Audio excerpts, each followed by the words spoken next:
Good morning, or good morning, cool. Monday, it's going to be one of those weeks, I think. Good evening. We did know about Star Wars, like, we're failing as a generation. I feel like we don't know about Star Wars, like, it's astonishing to me. Thanks for being here. Some of you may know this and some of you may not, that marching band is pretty near and dear to my heart. My son joined marching band after his 9th grade year, and then marched for 4 years, and then went to University of Wisconsin-Madison and marched in their drumline pseudo-league for 4 years because it was during COVID. But Mr. Abel here was his director, and so it's so cool. It opened up doors, and I think every member in my son's wedding when he got married in October was from the drumline, except my youngest son, the sophomore, who I said, hey, marching band meeting tonight, and I got no. So, all of our kids are different, and they have different passions and different interests, but it's just such a cool thing.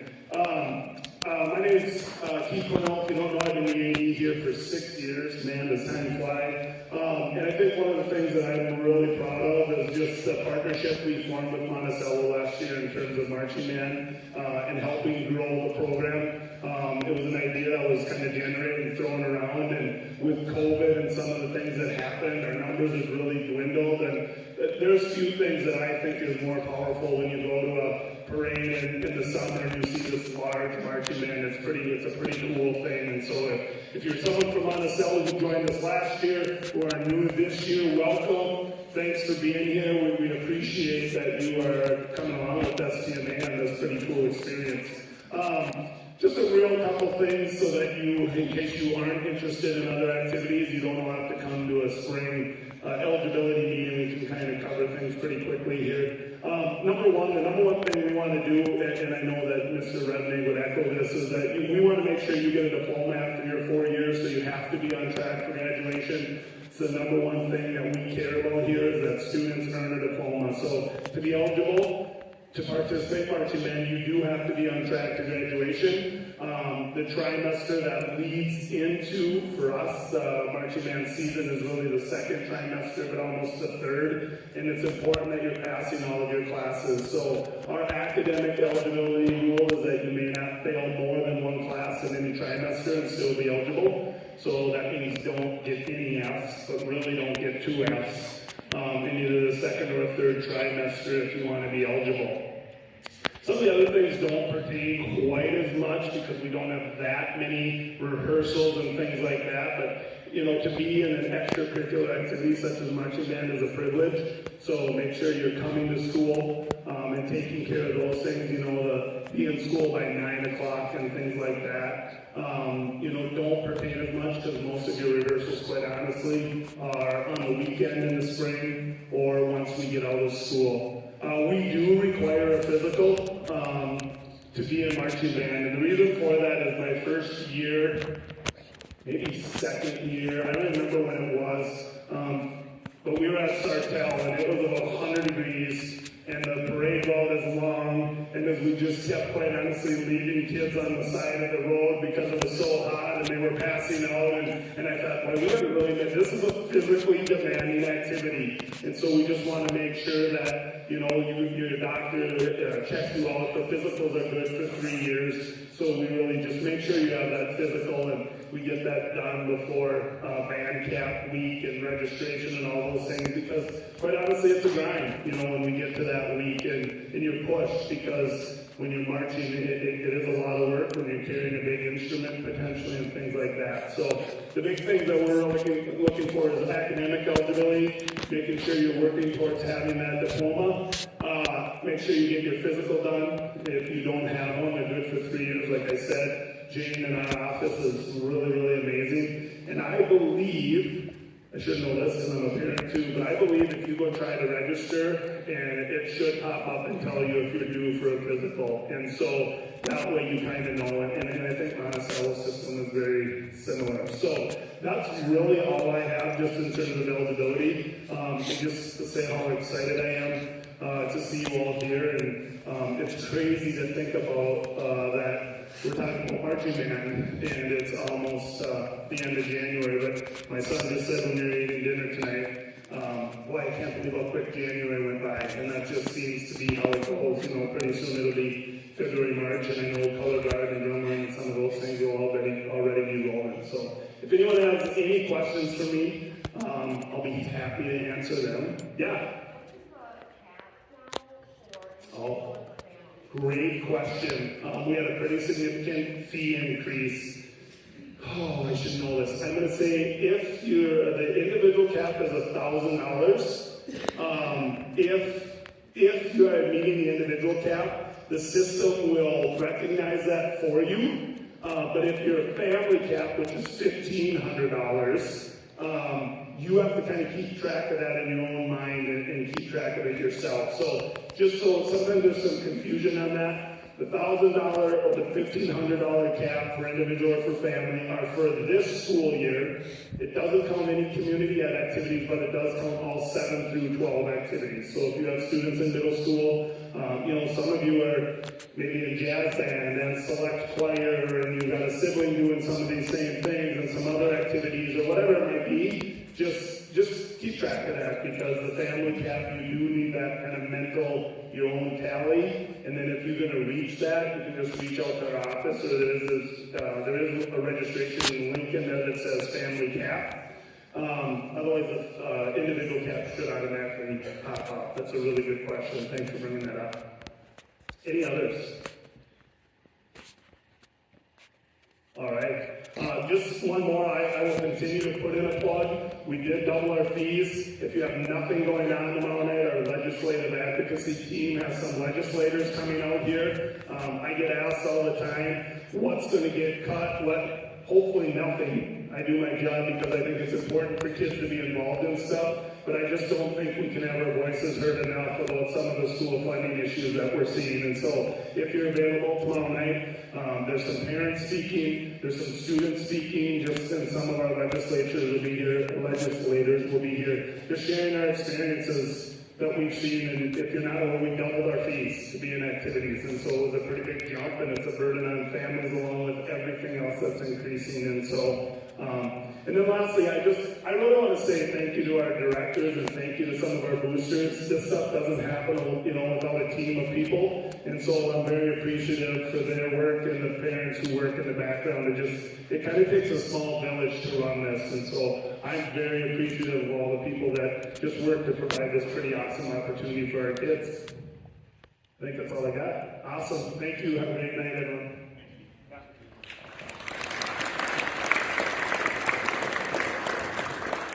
So, as Steve mentioned, Monticello, if you are involved with Monticello schools, you will register through your own programs for registration. Marching band is an activity that has been added.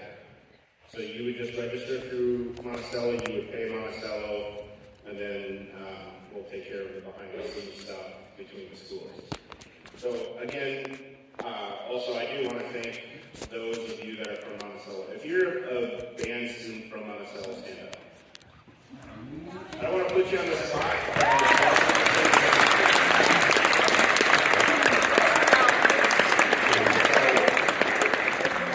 Yeah, last year was our first venture with joining the two bands. And for those of you from Monticello that marched last year, I think it was pretty successful. We even had kids from Monticello join us on the band trip, which, I thought that we were kind of rushed with our parent meeting last year, having it at the end of March. I didn't meet with the Monticello parents. It was probably till mid-April, I believe. And some of them were able to put their students on track to go on the trip with us, which was great. A lot of the kids said, well, in fact, every kid I think that went had fun. We had a good time at Disney World, and we represented the community really well. So thank you all, those of you that are from Monticello, thank you for sticking it out for another year. and for hopefully bringing friends and increasing our numbers.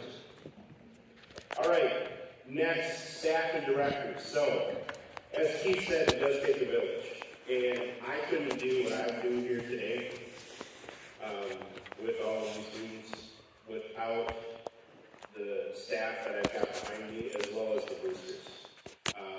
First off, our staff. For our horn line, we've got Nick Flotto. Nick, so if you marched with us before, you know Nick. Nick was actually the head marching band instructor 3 years ago, and when I was a drumline instructor. So things just kind of changed, just different opportunities, pursuing different schools. So I'm glad to have Nick on our staff with our horn line. Our drum line is led by Andy Abel.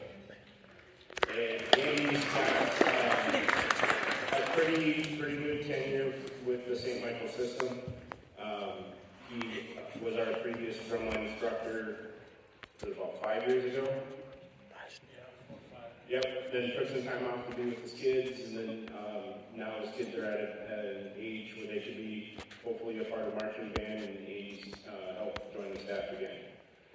And our color guard instructor. Now I know this was a topic, a touchy topic, because Sarah, our previous color guard instructor, was with us for many years. She decided to take some time off, and we've been in a hunt ever since, and it hasn't been easy.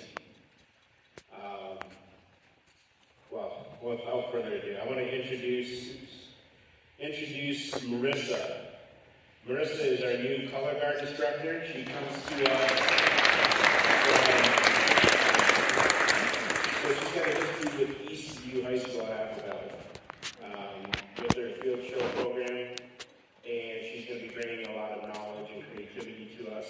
So we're excited to have her on board. She's excited to get started with the color guard and all of the members, and we're just looking forward to a really fun season this year. All right, so basic rules. I'll admit, I stole this from somewhere else. I didn't write this, but I read this and I was like, oh my gosh, this is speaks to everything about marching band. So here's the basic rules in a nutshell. Time management. Kids will hear me say this all the time. On time is late, early is on time. Okay? Teamwork. Don't leave your buddy because we're better as a team. Marching band is a team sport. I will say that again. It is a sport. It's not a bunch of us musically inclined people getting together just to play music. It is a sport. As Keith mentioned earlier, it is physical. You will be in parades. You will be hot. You will put your body through stresses. And sometimes it puts your body to the limits. So you need to make sure that you're taking care of yourself. And you can't do it by yourself. I've never seen a single person march a parade and be successful. It has to be part of a group. Humility. Success is measured by the mission, not by one person. Last year I always told the kids whenever we got in from an award ceremony, I don't care where we placed. It doesn't matter if we place 6 out of 6. I don't care. What matters is our mission. Did we improve over last time we marched? If the answer is yes, it was a win. If the answer is no, then we need to look at ourselves, figure out where we can improve, and go out for the next one. I'm not a big placement person. You'll never hear me say, oh, I wish we got first. It's always about beating ourselves from the time before. Determination. Failure isn't an option. We really don't, I guess we could just give up and not march on the street after we march. But once we're on the street, once we're going, we don't have an option to fail. We need to push through it, we need to get creative, and you'll see that from us as a staff. As the year goes on, the very first parade is going to be very different than the very last parade. And those of you that marched last year can attest to that. We change things almost every practice after every parade because we're always trying to improve ourselves. And discipline starts before the sun rises and it doesn't take a break. That's one thing that I will say that it's a necessity for every marching band member is discipline. You've got to be disciplined with yourself, with your body, with your practice, with how you take care of yourself. You have to be disciplined in order to be successful.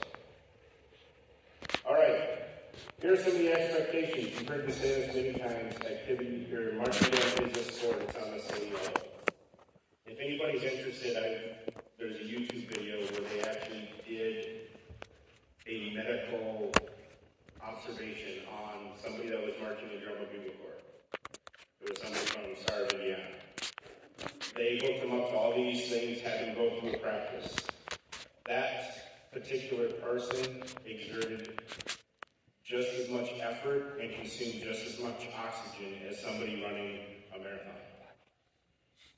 So, and again, marching band, I guess the best way to say it is it's not a sprint, it's a distance event. So we just need to make sure that we're taking care of ourselves. We're not just a kid or a student that plays an instrument. We're so much more than that. We're a musical group that performs for other people. All right, we're part of something much larger. We're part of a team that actually competes. When we go to parades, we're competing. When we go to parades, we're representing the community, whether it's STMA, whether it's Monticello. We're representing the community against other schools and competing. Others are relying on you not only to do your job. So in other words, hey, I play trombone, and all I'm going to worry about is just me playing trombone. No, because you got to worry about other people in your line, whether it's sideways, whether it's front and back. You got to be totally observant of everything that's going on around you.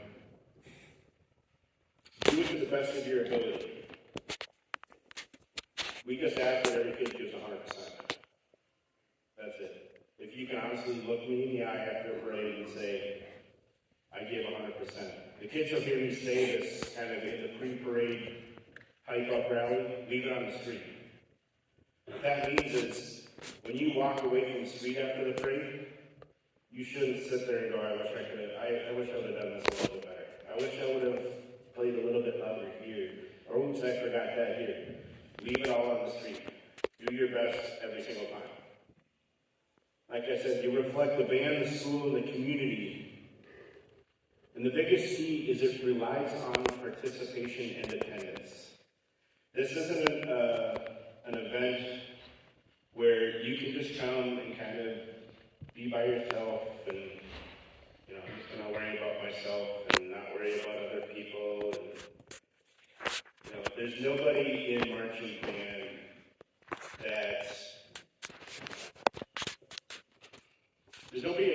band that'll play. In other words, we're all in this like a family.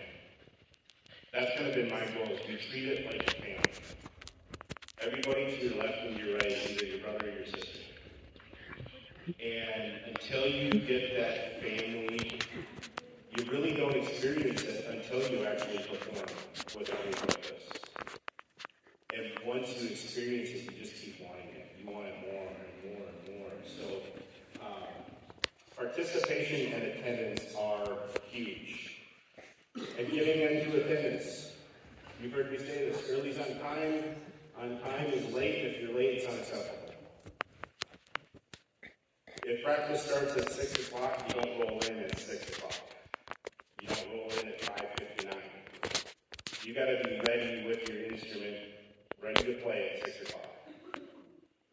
And that's up to you. If it takes 5 minutes, if it takes 20 minutes, you've got to gauge that. So when I start with announcements right at the beginning of practice, you're ready to go, and you're ready to go out the door and start doing your warm-ups and stretching. So that way we can keep things on a schedule.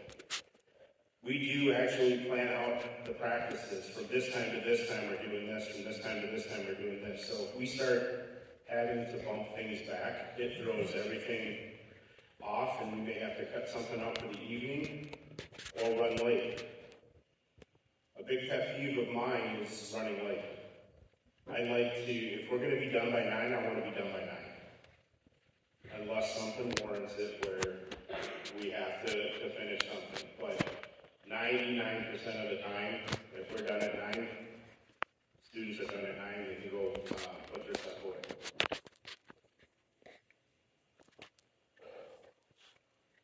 All right, we will be taking attendance at each practice and parade. Reason being is, like I said earlier, you're part of something much larger.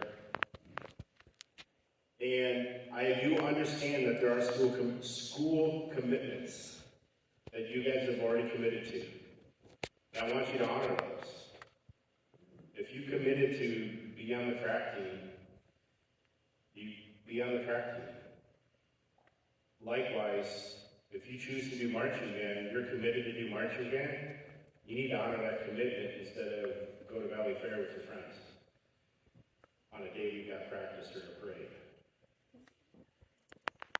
I'm a very big person on commitments. And you gotta, be a person of your word. If you say you're gonna do something for someone, do it. Lettering. Basically, you gotta attend 90% of everything. 90% of band camp. In other words, you could miss one session. I'm not saying you should, but you could. Practices. 90% of practices essentially means you're gonna miss a practice. Parades. 90% of the parades, you can basically miss a parade. Now, that's for lettering. That's all that is. That's not a requirement where you have to. If you don't do this, you're not in marching band, you're going to get cut. I want you here because you want to be here. All right, schedule. Sectionals. We're going to have hornline sectionals, drumline sectionals, color guard sectionals. We haven't officially determined when those are going to start yet. Those will start probably sometime in February or March. Maybe even into April. But it's a chance for, depending on what section you're in, whether it's hornline, drumline, or color guard, it's a chance for you to get together with other people within that section and play or drum or twirl, together, because it takes a lot of preparation to get to where we are when it comes to band camp. You can't just show up at band camp and expect to be able to do your best or perform at your best when you don't have these practices leading up. This is no different than, I'm going to use football because that's what I played in high school, but they started practice, July, August, captain's practices, things like that, to get ready for the season. That's essentially what these sectional practices are doing, is going to help you get ready for the season. Possibly on a Monday or Tuesday, maybe one, maybe both, may start as one, may grow to both as we get close to the band camp. That's going to be at the discretion of each of the instructors. All right, band camp. So, all participants must be registered, and fees need to be paid to participate in band camp. So, again, it goes to what Keith was talking about. Either through St. Michael or Monticello schools, you've got to be registered. I will be in coordination with Jim Lynch and the Monticello person as far as who's registered, who's not. We started this last year, and we're going to do it again this year. You've got to have a physical on file. You've got to be registered. Your fees, band camp fees, activity fees, all of that has to be paid up front in order to be able to participate. We'll get into some of the band camp fees and stuff like that here in a little bit. But band camp, so the last day of school is on June 2nd, Friday, June 2nd for both schools. Band camp is the following week, June 5th through the 9th, Monday through Friday. And we're splitting them up this year, like we did last year, 2 days. So Monday through Friday, every day, 8 a.m. to noon. Then from noon to 6 is a break. You can go home,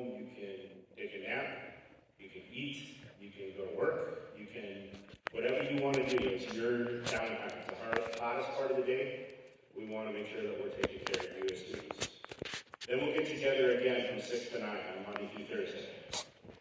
Friday, we're done at noon. Period. No evening practice on Friday, no practice on Saturday. Our first parade is that Sunday. So band camp is where we learn the show. So the goal for each student going into band camp should be to have their music memorized. Now, like I said, after this, tomorrow I'm going to be emailing all of the music parts out to DeLuca, Bartunik, and Soroka. So they will have them. Now, don't go to school first thing tomorrow morning and go, do you have music? Do you have music? Because I guarantee you they will not have the music camp. No. So give them this week. I'm going to reach out to them. I've already talked to them about possibly using one day a week to play through the music. I've encouraged them, if they want to use it as a concert piece, they can use it as a concert piece. I think it'll be pretty cool as a concert piece. You'll see why in a little bit here when I play the show, but you guys are already 2 months ahead of where we were last year. So we're going to use that to our advantage. And then Thursday night, that's 6 to 9. That's what we're kind of calling our parent preview night, and our picture night and parent showcase. So that Thursday night, we will be in full uniform. We will be taking our marching band photo as a group individually, and then we will also be performing the show for the parents from top to bottom. So that is essentially, we've got, 3.5 days to learn the show. So.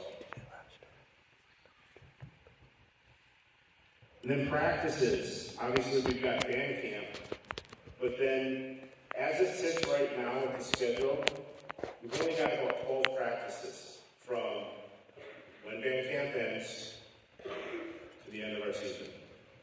Only 12. Those generally are going to be on Tuesday and Thursday nights from 6 to 9. There will be a Friday practice on June 23rd, and then we'll get into the parades here. I will be updating the calendar on our website with all of this practice information and parades as we get confirmation of the parades that we are going to be in.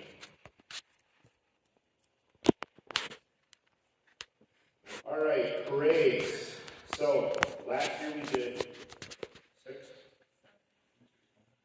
six, and then City Michael was 7. So this year, because it's not a trip year, we're actually looking at doing 11 parades. And that's including St. Michael. So that's 10 plus the St. Michael parade. So here is the list of parades tentatively. So we've got our 3 home parades. We've got Albertville, Monticello, and St. Michael. We're for sure doing those parades. So, looking at marching in Litchfield, Malacca, Waconia, Hutchinson, Foley, Alexandria, or Lake City. Haven't decided on which one we're going to do yet. Louisville, Delano on the 4th of July. We're including the 4th of July parade. That parade is fairly quick from what I remember. I believe the parade starts at noon and we're generally done by like 1:30ish. Or it starts at 10. Starts at 10 and then we're generally done by noon. That's just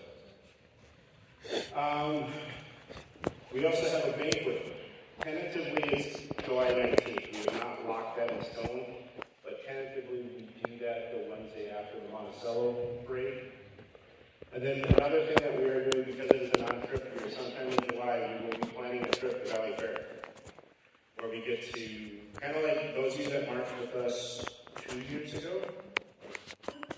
Yeah, 2 years ago we did an end of the season, went to Valley Fair, marched around the loop, and then spent all day at the park, riding rides and eating corn dogs and getting silly.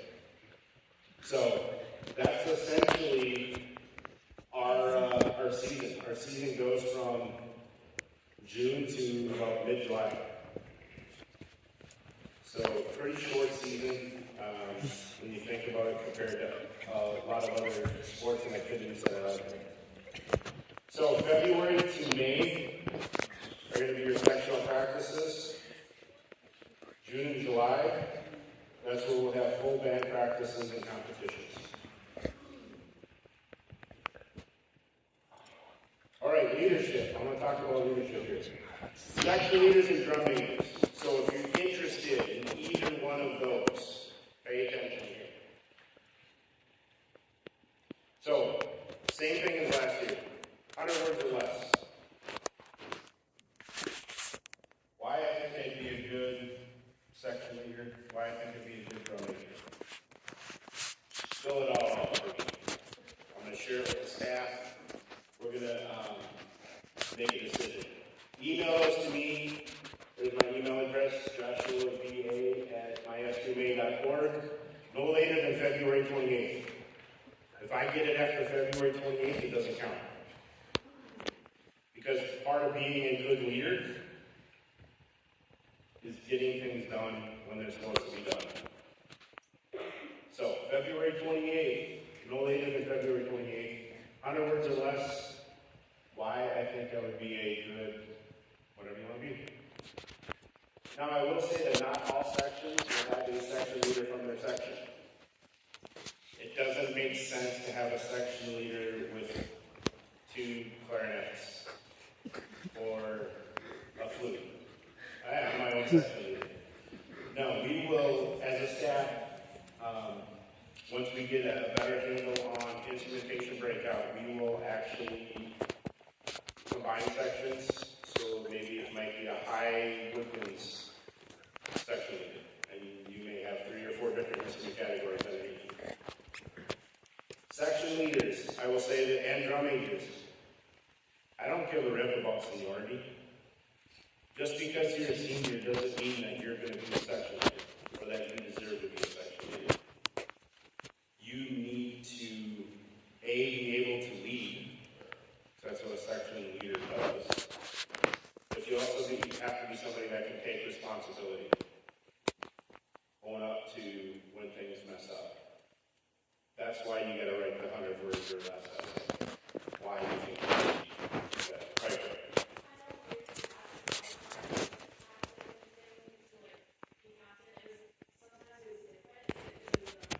So, percussion and color guard, same thing. Write the essay. If you're going to be in percussion, generally we have a section leader for snares, basses, tenors,